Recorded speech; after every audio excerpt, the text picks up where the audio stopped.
మెదక్ జిల్లా నర్సాపూర్ పట్టణంలోని 13వ వార్డు 14వ వార్డులలో పలు ఇళ్లలోకి మిట్ట మధ్యాహ్నం 2 గంటల సమయంలో ఒక అజ్ఞాత వ్యక్తి బ్లాక్ కలర్ టీషర్ట్ మరియు బ్లాక్ కలర్ చెడ్డీ వేసుకుని తలుపులు వేసి ఉన్న ఇల్లులోకి దూరడం జరిగింది. బబ్బూరి పోచయ్య ఇంట్లో నిద్రిస్తుండగా తలుపులు నెట్టుకుని ఆ అజ్ఞాత వ్యక్తి ఇంట్లోకి దూరడం జరిగింది. తలుపుల చప్పుడుకి పోచయ్య నిద్ర నుంచి లేవడం జరిగింది. అప్పుడు పారిపోతుంటే పోచయ్య అతన్ని పట్టుకుని చుట్టుపక్కల వారిని పిలవడం జరిగింది. అనంతరం డయల్ 100కి సమాచారం అందించగా పోలీసు వారు వచ్చి అతన్ని పోలీస్ స్టేషన్ కు తీసుకువెళ్లడం జరిగింది. అతని అవతారం చూస్తే చెడ్డీ గ్యాంగ్ కు సంబంధించిన వ్యక్తిగా అనుమానం కలుగుతుందని పోలీసు వారు అతనిపై వెంటనే చర్యలు తీసుకోవాలని సందర్భంగా ప్రజలు కోరుతున్నారు.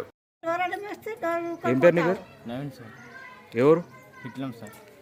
ఈ ఇంట్లోకి ఎందుకు దూరిను? అని ఇంట్లో పైసలు కొనుక్కొని బస్కి రాలేవు ఇంటికి కొనికి అని. అంటే డైరెక్ట్ ఎవరు ఇంట్లో అంటే వాళ్ళ ఇంట్లో దూరుతావా? అంటే నేను పోలేనన్నా. ఇప్పటివరకు నేనే చూసిన 2 ఇళ్లలో దూరినాను. ఇప్పటివరకు బెదిరిస్తే పారిపోయినావు. నేను పోలేనన్నా.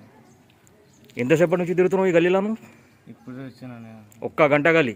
గంట కాదన్నా.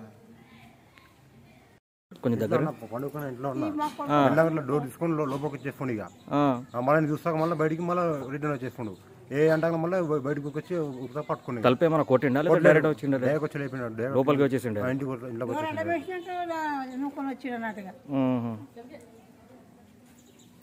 మరిన్ని అప్డేట్స్ కోసం మా ఛానల్ని సబ్స్క్రైబ్ చేయండి.